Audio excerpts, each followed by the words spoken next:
ہماری غلط فہمیاں ہیں، کوئی تو ہو جو ہماری غلط فہمیاں دور کرے۔ خیال بدل جائے تو منظر بدل جاتا ہے۔ ویسے سب کا ایک بڑا پیارا فکرہ ہے کہ جس کا جو خیال ہے اس کا وہی حال ہے۔ خیال اچھا ہے تو حال بھی اچھا ہے، اور اللہ کی نعمتوں میں سب سے بڑی نعمت حسن خیال ہے۔ یہ اس دن بھی میں ڈیٹیل میں نہیں جاؤں گا، پیشنٹس ہوتے ہیں، لیکن میں ان سے اجازت لیتا ہوں کہ ان کا یہ جو آپ بیتی ہے وہ میں لوگوں سے شیئر کروں تاکہ لوگوں میں امید بڑھے۔ ایک خاتون میرے پاس آئیں، کچھ ان کے ساتھ بڑی زیادتیاں ہو گئی تھیں اور وہ دل میں نفرت لیے بیٹھی تھیں، اور جس کے لیے نفرت لیے بیٹھی تھی وہ فوت ہو چکا تھا۔ تو جب میرے پاس آئیں انہوں نے گلے شکوے کیے، تو میں نے کہا کہ حضرت واصف علی واصف رحمۃ اللہ علیہ ارشاد فرماتے ہیں کہ اگر اللہ قیامت کے دن تم سے پوچھے کہ پہلے کس کو جنت میں بھیجوں تو تم نے اس کا نام لینا ہے جس کو تم نے جہنم میں بھیجنا۔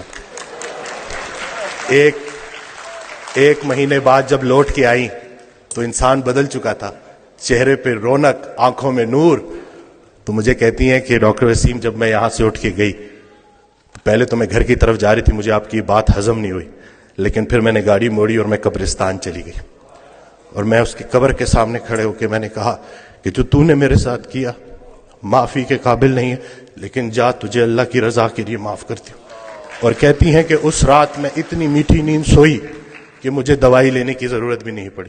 یہ جو نفرت ہے نا، ظرف دکھانا ہے، اور اتنی کوئی بڑی بات ہے ہی نہیں۔ مقصد بندہ ہے تو نتیجہ بھی بندہ ہے، مقصد اللہ ہے تو نتیجہ بھی اللہ ہے۔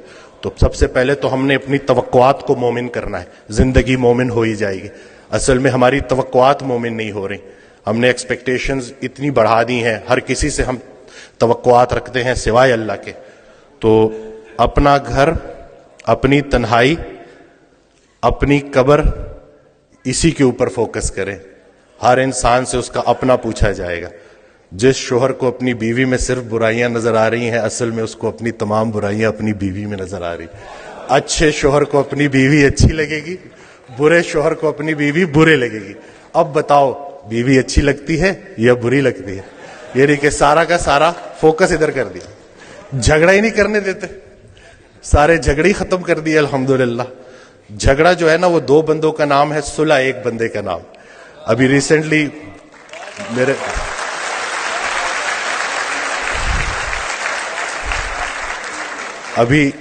میرے ساتھ ایک واقعہ ہوا، میں گاڑی ریورس کرا تو وہ برانڈ نیو گاڑی تھی، وہ لگ گئی، وہ پیچھے سا غلطی میری تھی، تو میں اترا تو وہ بڑے غصے میں میری طرف آئے، تو میں نے فوراً معافی مانگ لی نا کہ مجھے نظر نہیں آیا، میں بہت معذرت کرتا ہوں، اور بہت زیادہ میں نے ان سے معافی نا۔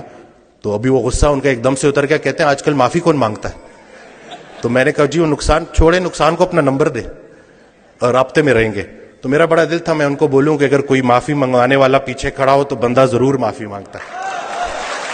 تو یہ کسی کے حوالے سے زندگی گزارنا کتنی آسان ہو جاتی ہے، اگر ہمیں پتہ چل جائے تو ہمارے سارے جھگڑے ختم ہو جائیں۔ میں تو جو میں نے آڈیوز میں جو سنا ہے نا کہ جنہیں ہم رخصت کرتے ہیں وہی ہمارا استقبال کریں گے، تو حضرت واصف علی واصف رحمۃ اللہ علیہ کی میں آڈیوز سنتا ہوں تو اس میں انہوں نے جو ہمارا فوکس ہی چینج کر دیا ہے کہ جب ہم وہاں پہ جائیں گے تو جن کو ہم پیچھے چھوڑ کے آئے تھے وہ ہمیں آگے ملیں گے، تو اب ان کے لیے کیا لے کے جا رہے ہو؟ تو اپنے والدین کے لیے صدقہ جاریہ بننا ہے، اور یہ چھوٹی سی زندگی ہے، اس میں الجھنا نہیں ہے۔ آسانیاں دو، آسانیاں ملیں گی۔ ہر وہ نیکی جو تم دوسرے کے ساتھ کرتے ہو اصل میں اپنے ساتھ کرتے ہو، ہر وہ بدی جو تم دوسرے کے ساتھ کرتے ہو اصل میں اپنے ساتھ کرتے ہو۔ اسلام کوئی بات نہیں ہے جو پڑھ کے سنانی ہے، اسلام ایک کام ہے جو کر کے دکھانا ہے۔ تو اللہ پاک ہمیں استقامت دے کہ یہ